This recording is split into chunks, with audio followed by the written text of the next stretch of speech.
With AI being so rapid and so quick in both its development and its impact, um, how do we ensure that the ancient intelligence continues to remain just as important as I'm well? like, I crossed many lines. Which line do you want to talk about?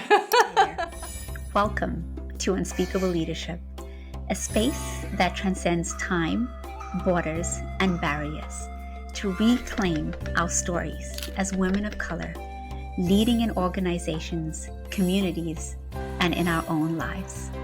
I'm your host, Rohene and with a 20-year career trajectory of leadership, an aspiring storyteller, mom of a son and a fur baby, first-generation immigrant, and uninvited guest in Canada. I want to thank you for being on this journey with me. Let us grow together in conversation. You're about to witness a really powerful, not only guest, but also conversation in which our next guest, Leslie Ann Keeler, shares something really important. In fact, she shares it twice. One at the beginning as part of her introduction, but also at the end. And I want to just share with you the first line, and then you'll get to watch out for what comes after that. And the first line is God prepares the called. Now, she offers you a second line that what might make you think, what? What does that mean?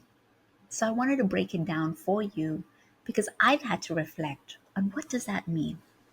So I hope that you will have a chance to reflect on your own meaning and interpretation. This whole theme and this season has been about crossing the line. Specifically, she crossed the line. And when I think of what Leslie and I had a conversation about, I think about how many of us have been told that, first of all, there's a line that exists, and two, that if we cross it, we're making a mistake. At least I think of that in the context of speaking up, saying the thing that needs to be said that nobody else wants to say it, or sometimes making the decision that nobody wants to take recognition or acknowledgement for, particularly in workspaces or environments where you are left to clean up the mess, do the thing that nobody wants to, or in some cases, make the actions and the decisions that you know will not make you popular, let alone liked. But here's what I'm taking from this. All of those experiences, all of those times that you have been told you're too intense, you're too much, can't you just? That's part of your preparation. And those are important. And each and every one of us needs that level of preparation because chances are we will have enough experience, enough perhaps motivation to know the nuances behind what is happening to us versus what is happening for us. But here's what I want you to also think about. It's not just about preparation. It's also about sitting in the space of what is your calling? What are you meant to do here on this earth? What is your purpose? Who are you meant to be impacting? And what legacy are you meant to be leaving? See, that to me are the bigger and deeper questions that I believe end up happening. Sometimes just before you're about to cross the line, and sometimes just after. But it starts with making that choice that everything that you have been prepared for will get you somewhere. However, it's your calling that really makes you who you are. Have a listen to this conversation. And if something gets stirred within you, or you are wondering, how do I start? Where do I go? Drop me a line because I'd love to support you on your journey as you think about how you can cross the line. I have been waiting for this conversation, in part because we are blending two topics that I think are going to be not on the minds of yourselves, but probably on everyone's minds as we think about the future that we are building. Let me tell you a little bit about our next guest, Leslie Ann Keeler. Leslie is a trusted guide for leaders navigating the age of artificial intelligence, AI, helping them embody the human qualities no machine can replicate. For over 15 years, she has supported executives, founders, and teams to not only perform under pressure, but to transform how they lead.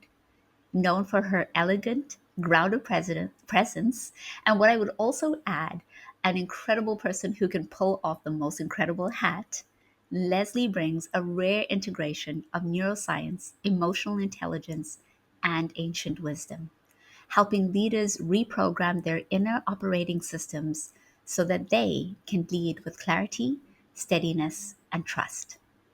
Speaking of trust, she is trusted by many organizations, including Apple, Stanford University, Imperial College in London, and the University of Southern California.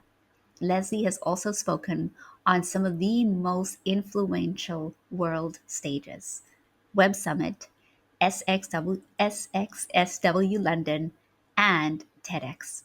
Her thought leadership has been featured in LinkedIn News, Entrepreneur, NBC, My Body Green, and Well Plus Good. Leslie, thank you so much for being here on Unspeakable Leadership as part of the fourth season. So excited to be here. Thank you for having me, and congratulations on season 4.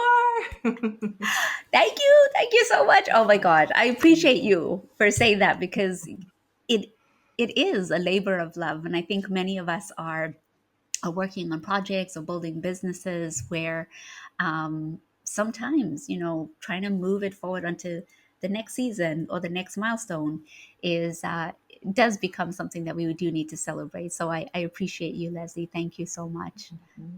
So we have had the honor of being on a couple of virtual panels together. And I have to say, Leslie, I have always deeply admired how you're able to blend what I will term for now as the old with the new, and to be able to really embody how does one sit between what we've always known to work really well and embody qualities that have supported us with also this sort of sense of new age, and some of that is what we'll speak about today.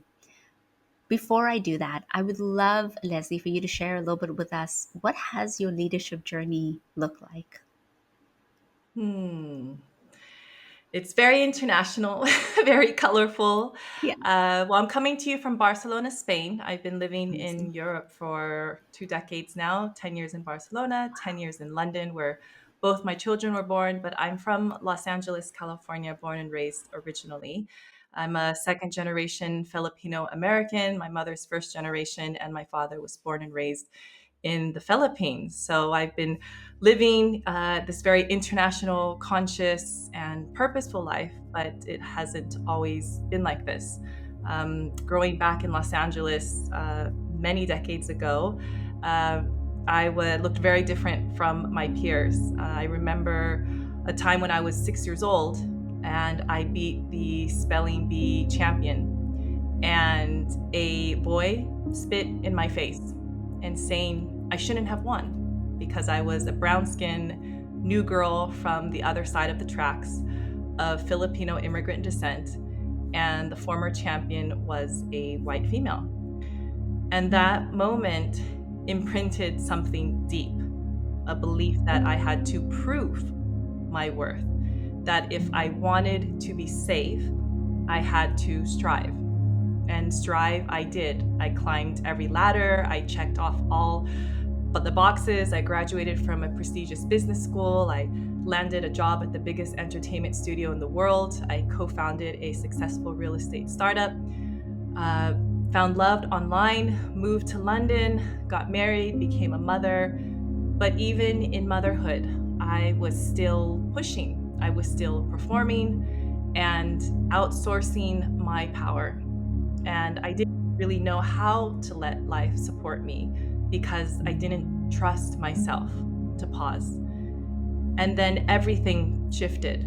My childhood best friend, Bo, passed away from cancer at the age of 33, leaving behind an 8-year-old son and her husband.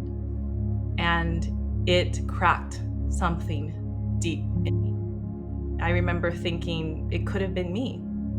I think I'm invincible, but I'm not. And so it was grief that brought me to my knees. And from that place, I began to listen. I began to meditate, to feel, to really downshift from this very high octave performance into presence. And that's when I began to reclaim my energy. And I really feel like that's where my leadership journey began, because I really started to switch from urgency to presence, from perfectionism to permission, from performance to embodiment. And I started learning mind body connection. I started listening to my nervous system, learning how to regulate my nervous system. And I began to honor my emotional feminine wave, and sleeping on decisions, choosing from truth and not fear. And so this transformation didn't happen overnight, but I became someone who could stay with the unknown and trust. And that shift didn't just change how I lived, it changed how I led. Because when you stop outsourcing your power, you start to make choices that are truly your own. And I know that this story isn't just mine, it's really a mirror for so many of us women of color navigating constant disruption, digital acceleration, and the invisible weight of needing to keep up. And it was from that time of through my grief and learning the tools and practices, hiring a mentor, hiring a coach, and realizing that these tools and practices, this wisdom, it was so transformational that it would be selfish not to share it in some form or capacity. So I trained and got certified in all the things from yoga, meditation, wellness coaching, trauma informed master coaching, somatics, and yeah, it just the journey was very it seemed natural because a lot of the attention was first my own personal development, my own healing. And from that, I really started to feel like that's something I wanted to share in the world. And, through the progression of working with clients, and I would say in 2020, when I really focused on working with women, and that came very, very naturally and aligned, uh, I started to really, really tune into, okay, what is the message and medicine that I've been here in this world to give that is uniquely mine. So I've turned that life and leadership into a bigger message and bringing in this wisdom of ancient intelligence and feminine intelligence into this very uh, imbalanced masculine world. And yeah, just hopefully, my intention is just to make this world a little bit better than when I came into it, and leave a legacy for my kids. Oh, Leslie, I'm I'm sitting here just in absolute awe, of everything that you've shared because, first of all, like there's just a range of emotions that I'm feeling and being invoked in my body as I hear your leadership journey. One of anger. That moment that you get told that you of all people can't win the spelling bee, um, which is a moment that I think many of us will resonate, and we'll have the stories that we can also say, I remember a time when, and as you mentioned, that imprinting that happens, that conditioning that happens, that becomes almost the background processing behind everything that you do for the rest of your life. Your loss of Bo, and my sincere condolences, because I know grief can take its own time and process and shape. So I just want to say thank you for sharing that. Sometimes we're we're forced into a reckoning of sometimes our not our own choosing, and yet in hindsight, it can be the catalyst to so much more that we would have never imagined our life to be, all the way to the incredible work that you're doing now, which just screams.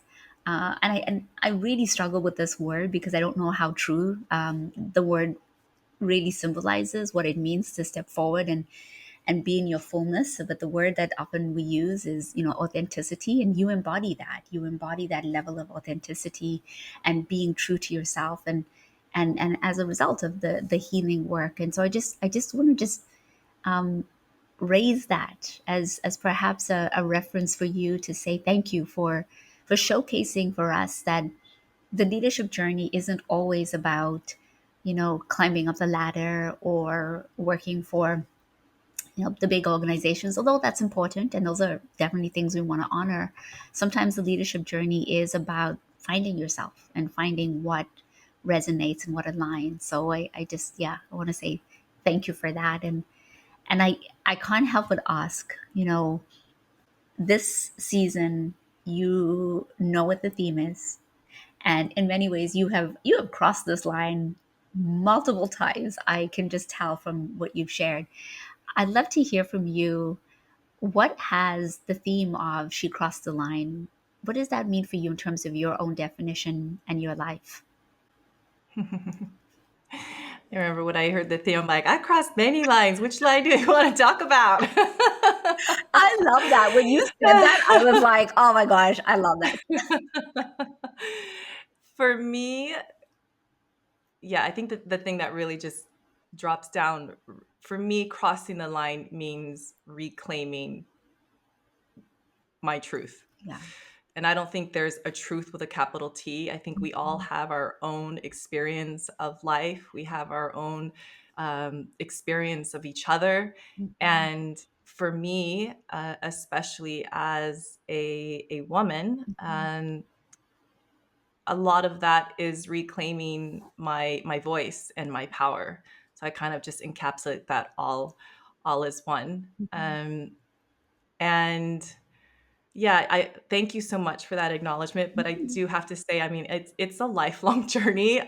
We're never one and done. Like the only time we're done is when we're like we stop breathing and we've transitioned off this planet. But we're never done the healing work and this human experience. But I always say, that's how we experience life is through Mhm. polarity. We wouldn't know one without the other. So going back to crossing the line, I think it's has to do with choosing to fully be myself. And I think Yeah. I'm still learning that today at 45 and a half years old. I'm still, because I've been conditioned like all of us, and a lot of it is subconscious because we're not aware of it. We think we know what we're doing, and we know all the things we should be doing as an adult. But I believe that we're all little children just in these adult suits because 95% of how we're actually operating, living, and being in this world is subconscious. It's based on our childhood programming, and only 5% of our choices are actually conscious. So for me, it's like really, even through the grief, even through those very challenging times, which I do believe like the most influential leaders are the ones that have really gone through, done the work, and gone through, the on the and got to the other side of their challenges. Um, to fully be myself and not have to compartmentalize, like being a woman, a mother, a mom, a woman of color, spiritual but strategic at the same time, and then I can be all of that at the same time. um yeah, that for me is what crossing the line means. I love that definition, and I love how you've been able to share with us that that compartmentalization, it serves a purpose, but it doesn't serve a purpose that's in our best interest at the same time. And so when we are forced to be in these categories of, like, mother, partner, specific type of professional, etc., it almost creates a disconnect between all of these different spaces and roles that we're taking up, and then we don't learn to live in peaceful coexistence with all of the different entities that we hold within us. I speaking of polarity, because you mentioned polarity as part of your definition. A big part of your work is about bridging ancient intelligence and artificial intelligence, which I can only imagine was also part of another cross that you made in terms of crossing the line.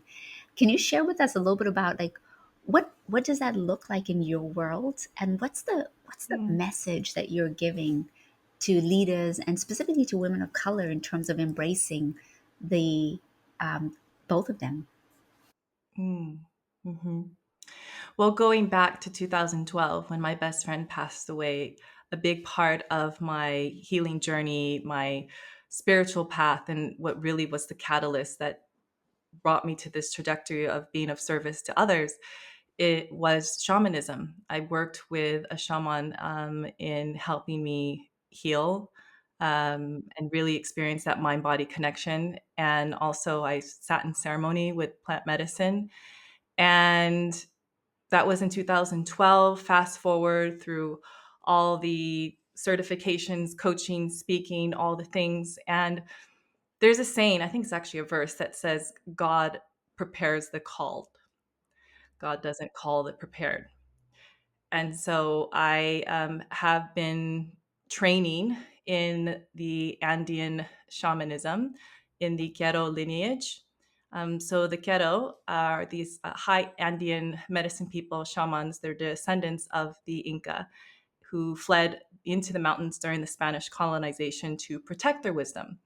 And so for 500 years, they lived in remote isolation, preserving these rites and rituals and codes of earth honoring consciousness. And only recently have they come down from the mountains to start to share this wisdom, um, to share these teachings that our modern world has forgotten.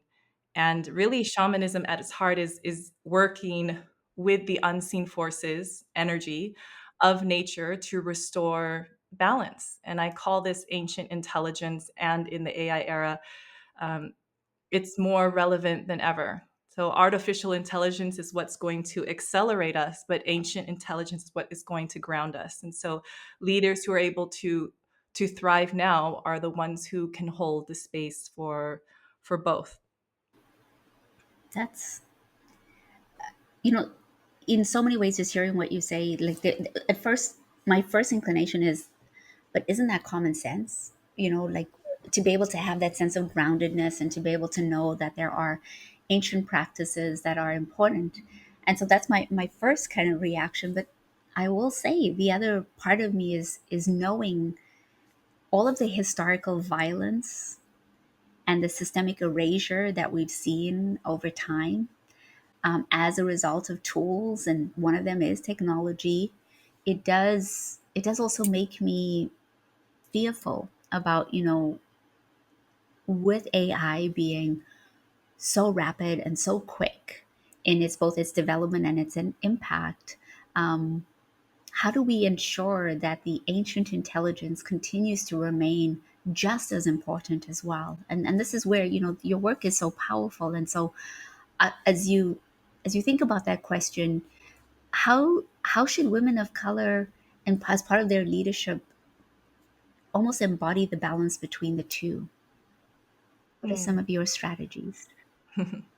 There's so many things I going down, know. but the main one, the main one that I would say that wants to come through is in community.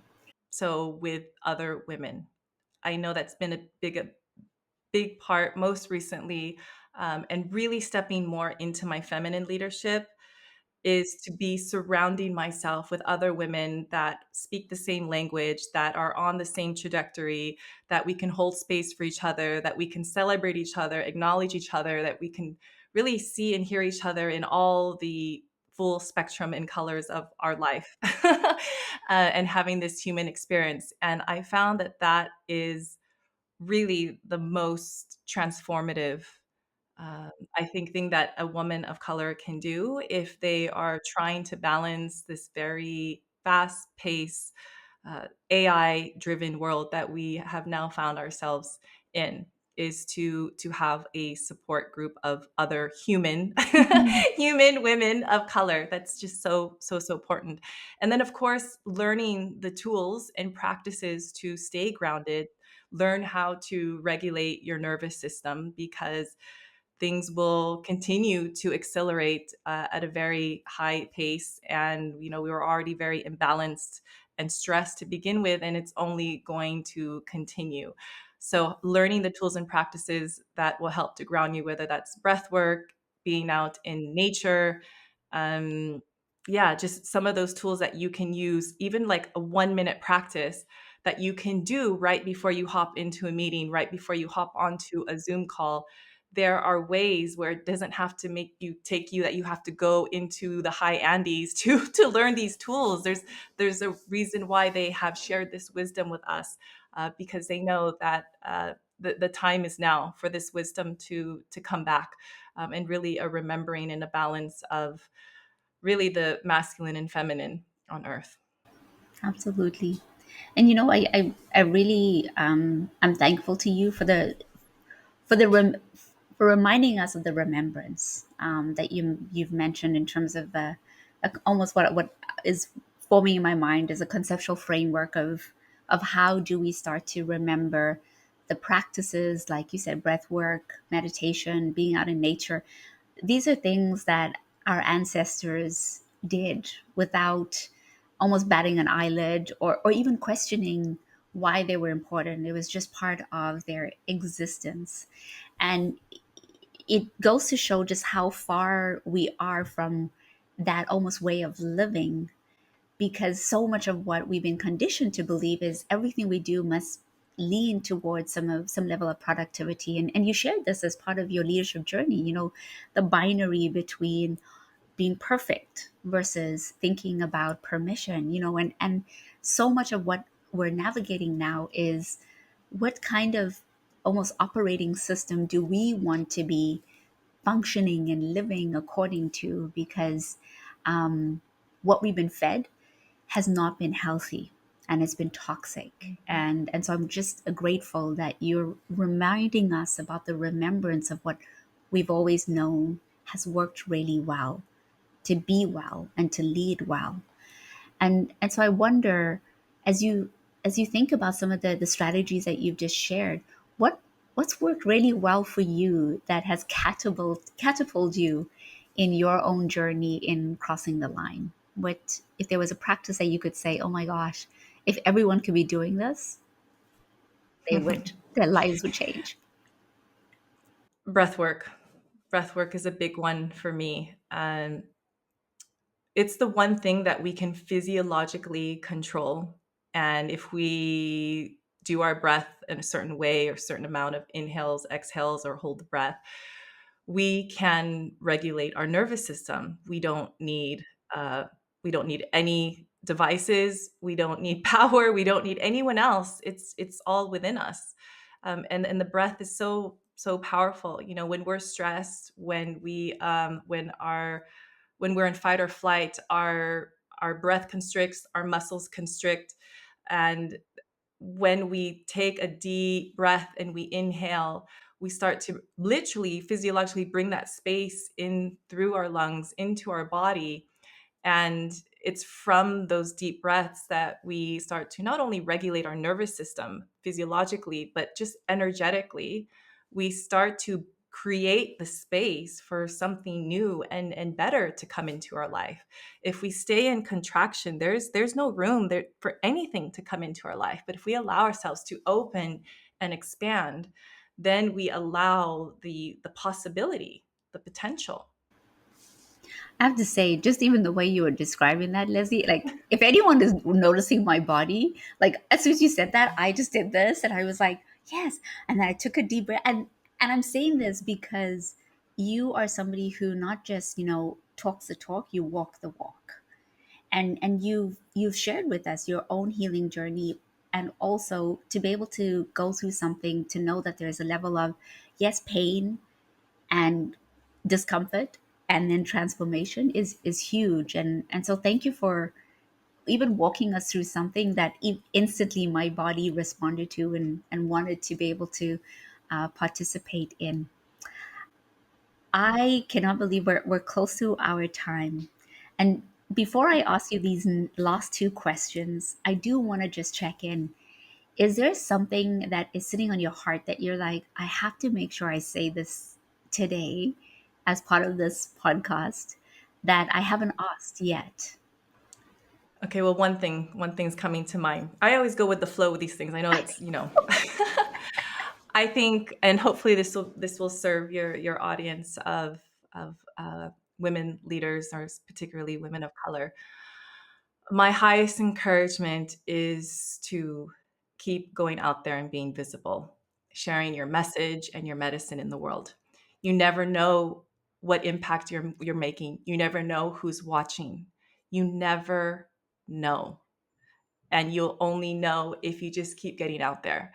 And the clarity and confidence only comes from taking action, not the other way around. So just keep going. Surround yourself again with community of other women that will, lift you up, and learn those tools to regulate your nervous system. But again, going back to just keep putting yourself out there. And the more that you can regulate your nervous system, you will create that space that when you start to I call it whoa manifest, what you bring into your life, you will have the capacity in the nervous system to hold it. Yeah, You will be able to hold it yeah. and keep it, what it is that you want in your life.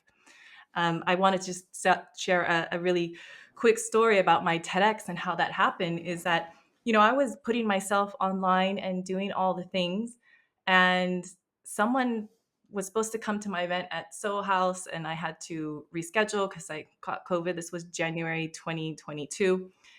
And she said, I've been seeing your content and I'm the TEDx curator.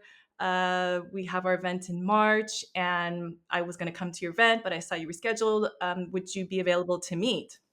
No idea. She was looking at my content, never liked, never commented. And she invited me to be a TEDx speaker, Mm-hmm. all because I put myself out there. Don't care about the vanity metrics. Just keep going. Keep going. The world needs your message and medicine. That would be my biggest encouragement. You never know who's watching. And it's not up to us, right? Whether it's 5 likes, 3 comments, just keep going. I love that reminder. And thank you also for showing us how it happens in real time for you as well. And that is so exciting. I didn't know that's how your TEDx came about. I'm like, what? That is wild and also incredible to hear.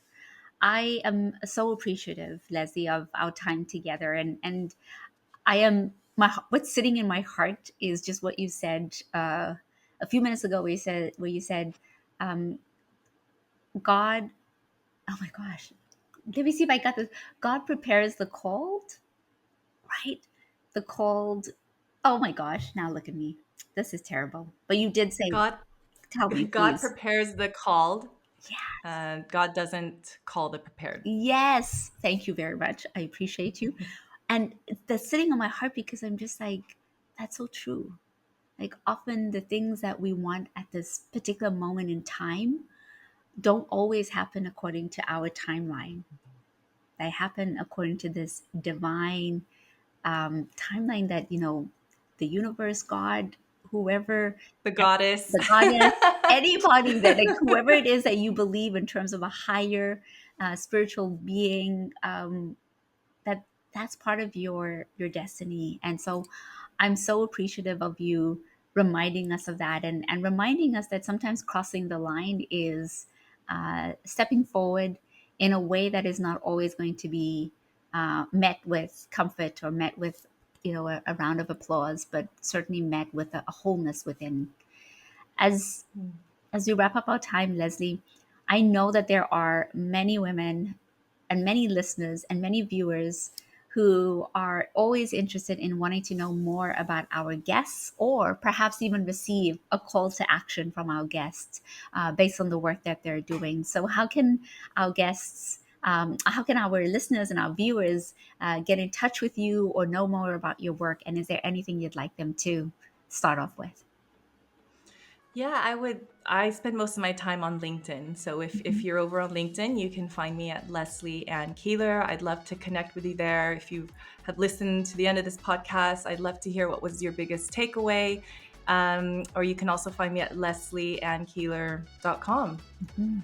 Thank you so much, Leslie. I really appreciate your time. I appreciate your energy. And for those of you who don't know, Leslie, you mentioned that you are based in Spain, and right now I know that the time difference is a fairly large one, and so I'm appreciative of you staying up a little bit later than um, your normal routine just to be here with me and to be here with all of us. Thank you so much for your time and your energy. Hi there. I just had to pop in to let you know something. I have a gift for you. Leadership can sometimes feel lonely and complex. So check out the resource page on my website and download your free leadership journal or strategic planning guide. I always welcome feedback, so let me know how they support you. Enjoy.